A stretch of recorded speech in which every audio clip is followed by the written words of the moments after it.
En Asunción y Central existen al menos 16 comunidades indígenas que reclaman asistencia y tierras al gobierno.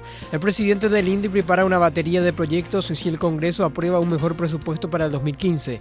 Nativos marcharon en el Día de la Dignidad Indígena que se celebra en la fecha, en las inmediaciones del Instituto Paraguayo del Indígena. El guineano Souleymane Ba, internado desde el viernes en Río de Janeiro, en Brasil, dio negativo en la primera prueba de ébola, según anunció hoy el Ministerio de Salud del vecino país. El paciente está asintomático y en buen estado y continuará aislado hasta que se tengan resultados de un segundo examen, para el que se le tomarán muestras de sangre mañana, 48 horas después del primero, realizado el viernes.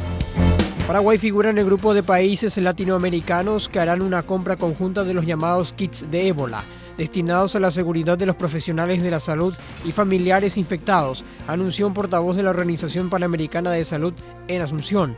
Ya existe una lista de profesionales que conformará el equipo integral de atención de primera línea en caso de que se registre un caso de ébola en Paraguay. La OPS y la OMS brindan asistencia técnica con la provisión de manuales de evaluación y contención preparados en base a las últimas experiencias en esta epidemia.